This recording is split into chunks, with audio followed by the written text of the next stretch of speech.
dia, Bibarg, graça e paz, tudo bem? Mais uma vez aqui, mais uma aula, eu com a companhia do meu amigo Anderson. E aí pessoal, bom dia, tudo bem? E a nossa aula de hoje é a aula 16. Caso você não saiba, a revista que a gente usa está lá no aplicativo, é só você chegar lá e baixar. Nós hoje vamos estudar a aula de número 16, que ela se encontra em Tito 2, do 11 ao 15. E é justamente esse versículo, essa parte que a gente vai estar lendo agora. Tito 2, do 11 ao 15 diz assim: Pois a graça de Deus foi revelada a todos através da salvação. Somos instruídos a abandonar o estilo de vida ímpio e os prazeres pecaminosos.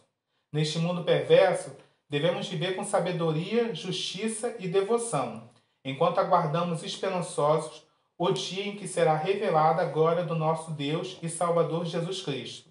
Ele entregou a sua vida para nos libertar de todo pecado, para nos purificar e fazer de nós seu povo, inteiramente dedicado à sua obra. Ensinem essas coisas e encorajem os irmãos a praticá-la. Corrija-os com autoridade. Não deixem que ignorem o que você diz. A aula de hoje, gente, ela vai falar de um assunto que nos traz muita felicidade. A gente vai aprender um pouco sobre o que Paulo quis ensinar a Tito a respeito da graça. A graça, que muitas das vezes é entendida como um favor não merecido, mas que também, se você procurar, ela tem vários significados. A graça eu já vi como um presente, uma dádiva de Deus, aquilo que Deus trouxe aos homens para dar salvação.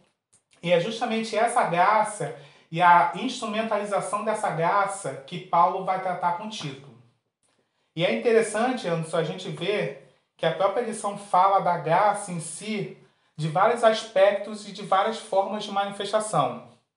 A gente tem a graça originalmente lá no início. 1 João fala que no início era o verbo.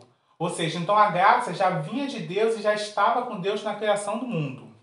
E essa graça que já estava lá, já estava se manifestando através das obras, já estava se manifestando através do Gênesis, para formar esse favor não merecido que culmina em Jesus Cristo.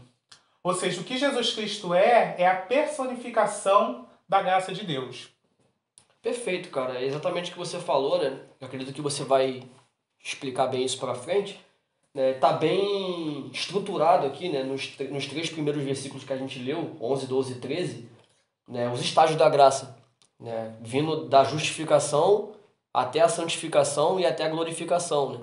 Então você vê que tem toda uma estrutura aqui, né? E eu acho que a gente vai conseguir discorrer bastante coisa nesse estudo de hoje. Então, Anderson, a primeira forma que Paulo explica para Tito da manifestação da graça é a origem. Então, ou seja, a origem de tudo é a primeira forma que a gente vê da graça de Deus sendo manifestada aos homens. A gente sabe que quando Cristo veio salvar a humanidade, a graça geradora agora ela passa por uma nova transformação. Então, ou seja, o papel principal de Paulo para Tito e para a igreja de Tito é explicar o que essa graça traz às pessoas. A gente sabe que a salvação é um processo contínuo. É um processo em que você vai sendo renovado, em que você vai sendo transformado pelo Espírito Santo. E a graça de Deus, esse favor que a gente não merece, esse presente dado por Deus, que é a salvação, ela justamente vai fazer esse papel de transformação do homem. Da gente pegar a antiga criatura para a nova criatura. Então, ou seja, essa origem da graça, ela começa em Cristo. E essa graça, ela tem uma função, uma especificação muito distinta em toda a Bíblia. A graça, ela vem para trazer salvação aos homens. Nós éramos pecadores, estávamos em pecado, e pela graça de Deus, com a morte do seu Filho Jesus na cruz, por mim e por todos, é que essa graça ela passa a ser manifesta a todos. Então, João 3,16 é o ponto principal da gente começar a entender o que é a graça. Porque é muito importante esse versículo para a compreensão de que a graça ela é manifesta a todos. Às vezes as pessoas acham que, não, só fulano, ou só ciclano, ou só um grupo é agraciado. Não. Jesus trouxe a salvação a todos. A partir do momento que todos aqueles que ouçam o seu chamado, atendem ao seu pedido, aceitem a ele de todo o coração. A graça habita nele. A graça vem habitar nele. Então, ou seja, a graça, ela em si, ela tem um alcance inteiramente Sim, mundial. mundial. Ela Perfeito. não tem mais uma limitação como era, por exemplo, no Antigo Testamento, do povo judeu ser salvo. Não. Agora, no Novo Testamento, a morte de Cristo, ela estendeu a graça de Deus a todos os povos. Isso é interessante porque Tito era um pastor de uma igreja que originalmente não pertencia à tribo de Israel, de um lugar que não conhecia a palavra de Deus. Então, você trazer as boas novas é muito interessante, você explicar a salvação para as pessoas que não entendiam o que era a salvação e não entendiam como ela funcionava com o tempo. Porque a gente sabe que todo o processo de crescimento espiritual é um processo gradual, é um processo lento. As pessoas não se tornam um super crente. Não existe essa denominação ou esse prefixo de super crente. Nós somos pessoas pecadoras, salvas, reconhecidas por Jesus Cristo, que estão tentando viver e seguir os ensinamentos de Cristo. Esse é o grande ponto principal da graça. Sim, verdade. E fazendo até uma. Só pra gente amarrar isso, que eu acho que é muito importante o pessoal de casa saber, né? Porque tem muita gente assistindo a gente, né? Então, para todo mundo que está aí assistindo, até quem não é cristão, né, entender que a graça ela está disponível para todos, né? Então, também está disponível para você, né? E como ele muito bem explicou aqui o Diego, em João 3,16 diz lá, né, para que todo aquele que nele crê não pereça, mas tenha vida eterna. Então, todo aquele que crê, né, todo aquele que reconhece Jesus, né, e se arrepende dos seus pecados, né, reconhece que é pecador, como ele foi bem, explicou muito bem aqui, né, tem acesso a essa graça, né, recebe essa graça da parte de Deus. Né, e aí a gente vai avançando para os próximos estágios, que a gente vai explicar aqui. Isso aí. Mais à frente, na própria lição, a gente vai entender a graça como um estágio pedagógico. Aquela graça que é como um pai orientando um filho. Ou seja, o Espírito Santo, através da graça, trabalha em nós ao ponto de nos instruir e de nos orientar a respeito da sua palavra e do seu propósito. Ou seja, então a graça que habita em nós vem justamente para trazer esse ensino, para trazer esse conhecimento, para trazer esse entendimento da palavra de Deus. Porque a gente sabe que o Espírito Santo se manifesta através da graça de Deus. Então, ou seja, a graça em nós é a manifestação do poder de Deus aos homens. Entendeu? E é interessante a gente entender que é justamente isso. A graça vem como uma forma de nos ajudar a entender Deus, a entender o propósito de Deus. Isso é muito importante porque Paulo vai orientar que a graça ela vem para instruir, ela vem para orientar, ou seja, o amor de Deus vem para transformar o homem da velha criatura pecaminosa para uma nova criatura revestida, purificada, transformada pelo sangue de Cristo. E é interessante a gente entender, Anderson, que quando Paulo fala isso, é justamente num ponto que ele queria ajudar Tito na questão de você instruir, corrigir e orientar aquele povo. Porque a gente sabe que o povo daquela época não era um povo assim, vamos dizer assim, de fácil lidar. Sim. Então havia essa necessidade de também o povo entender que a graça de Deus vinha para instruir eles e corrigir no amor coisas que haviam necessidades que eram corriqueiras daquela época, que tinham que ser corrigidas e tinham que ser transformadas naquele momento. Verdade, e até você consegue ver aqui, como eu falei no início, está muito bem estruturado, né, que a graça ela tem esses estágios. Né? Tudo começa na graça, quando a gente entende, né, que nós somos pecadores e carecemos da graça de Deus, né, ele bate ali o martelo, né, da justificação, ele nos justifica, né, automaticamente, como você bem explicou, Diego, ele diz aqui que a graça nos orienta a renunciar, né, à impiedade, às paixões mundanas. Então, não é pela nossa própria vontade, pela nossa própria força, pelo nosso próprio mérito, que a gente é capaz de lutar contra as nossas vontades. Né? Então, é a partir do momento que a gente entende que existe uma graça, né, que ela nos justifica, né, e depois disso ela começa um processo na nossa vida. Né? Então, a própria graça ela aponta, né, para o evangelho que a gente deve andar. Né? Então, a própria graça ela vai aqui nos orientar, ela vai nos estimular, né, a caminhar como Cristo.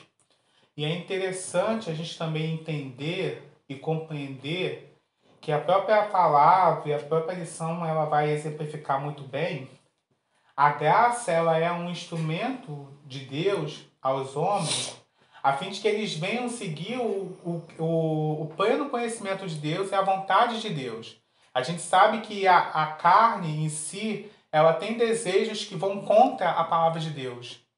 E é o Espírito Santo que transforma o homem. Às vezes a gente acha que é pelo muito nosso falar que a gente vai conseguir corrigir ou vai conseguir mudar uma pessoa. Não. É o Espírito Santo, é a graça de Deus que vai fazer essa transformação. Nós somos, como a gente vai ver mais à frente, nós somos instrumentos da graça de Deus. Então, ou seja, um dos propósitos dessa graça é justamente propagar a palavra de Deus através de nós. Como? Como sendo discípulos de Cristo, nós exemplificamos e exteriorizamos os seus ensinamentos. E esses ensinamentos vêm da graça, vêm do Espírito manso, vêm de um ser humano que foi transformado, que nasceu de novo. Então é interessante a gente perceber que havia necessidade daquele povo entender o que era a graça, a fim deles alcançarem a salvação. Porque até então o povo estava um pouco aquém do que era a salvação. Eles sabiam, mas não entendiam. Conheciam, mas não compreendiam. Então foi muito importante essa parte de Paulo a Tito, ele explicar a graça de uma forma bem pedagógica e bem didática, para que o povo viesse entender o que é essa transformação que acontecia na vida deles. E essa transformação vem justamente para transmitir e levar a palavra de Deus aos homens. Porque é a partir do nosso agir que a graça de Deus se manifesta e é a partir da manifestação dessa graça que nós podemos transformar ou ajudar a transformar a vida do próximo. Eu sei que eu não tenho influência na sua vida e você não tem influência na minha, mas o Espírito Santo de Deus tem influência em ambas as duas vidas. Então, ou seja, é muito importante que Tito orientasse o povo a respeito da salvação e da graça de Deus. Perfeito, acho que é isso aí mesmo, né? Podendo até falar um pouco sobre isso, acho que é interessante. Ele diz até aqui, né? Tu vê que tá muito bem completo, né? Sim. Alguns versículos. Né? Ele vem dizendo aqui da justificação, santidade, como você bem falou também, sobre essa parte, né? Da nossa luta contra nossas próprias vontades. Né? Ele fala também do retorno de Jesus, no 13, e aí no 14 ele fala exatamente o que você falou, né? A fim de purificar um povo para si, consagrado às boas obras. Né? Então é algo que é natural do cristão. Então, para você que está assistindo a gente, é cristão, de fato, né, que foi alcançado por essa graça, né, precisa arder no teu coração, né, fazer com que essa graça também chegue a outras pessoas. Né? Então é o nosso papel como cristão, né, levar o evangelho a outras pessoas. Como ele bem falou, o Espírito Santo ele tem influência sobre a vida das pessoas. Então, através de nós, o Espírito Santo, né, vai nos direcionar a pregar o evangelho para outras pessoas também serem alcançadas por essa graça. E só para a gente finalizar, porque a lição ela é muito rica e é interessante a gente falar, mas ao mesmo tempo você aí de casa ir na lição, pegar a lição e estudar a lição. Leia, porque é interessante, porque o que a gente fala aqui é basicamente um resumo. Sim. Entendeu? Até mesmo porque do nosso tempo é limitado. Mas quando você senta e você ora a Deus e Deus fala contigo, aquelas poucas palavras se tornam praticamente um sermão, entendeu? Verdade. E é importante vocês estarem estudando em casa e sempre conferindo, né, o que a gente lê aqui, o que a gente está falando, né, até para poder você ter uma edificação de fato e poder também ter esse senso, né, de conferir, de olhar as escrituras, né? E se tiver qualquer coisa errada, vir chamar a gente, né? Falar, pô, Diego, ó, isso aqui que você falou, eu não consegui entender, esbarrar com a gente aqui na igreja e vir falar mesmo. Porque a gente tem que andar dessa forma, né? Caminhando, instruindo vocês da forma correta e vocês também dando esse feedback pra gente. Né? Então, estudem em casa, não se restringam só à nossa aula aqui, que é muito curta, como ele falou, nosso tempo é curto. Mas estudem bastante em casa. Procurem sempre observar a lição, entendeu? Cada lição ela fala de um ponto específico do livro, da palavra de Deus. E é interessante que a gente venha sempre caminhando e aprendendo juntos. Que nós somos igreja, então nós aprendemos juntos, nós crescemos juntos. Só que para a gente fechar, amarrar bem essa questão, para que não fique muita dúvida, e caso tenha alguma dúvida, se você quiser, você pode escrever aqui nos comentários. A salvação, a graça de Deus, às vezes é um pouco confundida com a salvação. Mas na verdade as duas são o mesmo instrumento. A graça de Deus vem para instruir o homem a respeito da salvação. A gente sabe que Deus veio para salvar o mundo. Deus veio para salvar a sua criação. Ou seja, então é muito importante que naquele período, naquele tempo histórico de Tito, o povo entendesse isso. A salvação veio para todos. Até então, no Antigo Testamento, a salvação era limitada ao povo judeu. Mas a partir da morte de Cristo, a salvação foi estendida a todos que creem em Cristo. Então, ou seja, a partir do momento que você crê em Cristo e você aceita Ele como seu único e verdadeiro Salvador, você passa a fazer parte dessa graça salvadora de Cristo. Só que antes da gente terminar, Anderson, tem um recado de uma coisa muito boa que vai acontecer nos próximos domingos na nossa igreja. Mas não vai ser a gente que vai falar, não. Vai ser um dos amigos nossos aqui da igreja que vocês conhecem muito bem que vai estar dando esse recado, tá bom? Então nos vemos no próximo domingo. Desejo a todos um excelente domingo. Orem a Deus, busquem a Deus, leiam a lição. Espero encontrar vocês na igreja o mais breve possível. Nós podemos voltar à nossa aula, voltar à nossa sala. Mas enquanto isso, estejam estudando, estejam atentos às lições, tá bom? Um forte abraço. Tchau, tchau. Valeu, gente. Olá, Pibarg. Bom dia. Estou aqui para poder fazer um convite a vocês sobre a nossa EBD de missões que vai acontecer no mês de setembro. E eu quero incentivar você a se manter firme nesse propósito enquanto nós estamos assistindo essas aulas maravilhosas online. E durante o mês de setembro nós estaremos aqui tendo 4 encontros, 4 domingos abençoadores, onde nós estaremos trazendo algo da parte de Deus para a sua vida, para o seu coração, acerca de missões. E em especial quero convocar os irmãos para poder estar no nosso Domingo da Igreja Perseguida, que vai ser lembrado no dia 13, segundo domingo de setembro, por conta da pandemia, onde estava marcado para o dia 7 de junho, foi adiado para o domingo de setembro, dia 13 de setembro. E eu quero convocar aos irmãos para poder estarem também nesse tempo trazendo uma oferta, trazendo algo que Deus colocar ao seu coração para os nossos irmãos da Igreja do Líbano, né? Como o nosso pastor também falou nos últimos cultos. Queridos, serão domingos com certeza abençoadores e que os irmãos possam serem despertados a se manterem na posição que Deus quer nesse tempo da sua igreja, de estar aprendendo, de estar conhecendo, de estar crescendo na graça e no conhecimento do Senhor.